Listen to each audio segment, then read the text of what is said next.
So, ito na yan guys. Walang mukap yan. Kilay man, wala. So, ayan siya. Nakikita nyo naman yung skin elasticity. Talagang parang may reflection. Legit yan dahil dito yan oh. Ay, sorry God. Dahil dito yan. Legit to, walang halong eme. Itong Dr. Althea 345, sobrang ano talaga siya. Holy grail. As in, yes, pricey siya.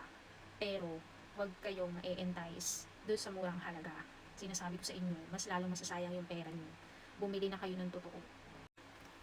So, kakatapos ko lang din na maligo at nagpatuyo pa ako ng buhok.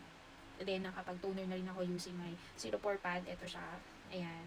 So, available pa din siya. Check out nyo na lang. Meron akong video na nakalink yung product na to. So, i-check nyo na lang. So, itong Dr. Althea 345, sobrang ano talaga siya. Holy grail. Ito yung product na hindi mo talaga siya pagsisisihan. Sobrang sulit siya. So, ganyan sinabi ko, kung hindi nyo pa siya afford bilhin, to cart nyo na lang muna, makakapag-antay na muna. Then, if ready na kayong mag-spend ng ganung amount, or ganung halaga, then, go for it. Diba? Pero at the end of the day, you need to pamper. So, ayan, ganyan lang siyang i-apply. Tapos, kapag na-absorb na niya, may pa siya, parang may pa shiny effect.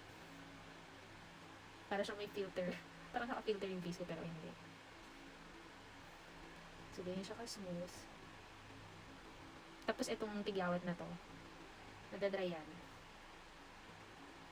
So, kung gusto nyo na din na ma-achieve yung ganitong elasticity ng skin nyo, don't forget to check out this. Link ko na lang yan sa Yellow Basket. Bye!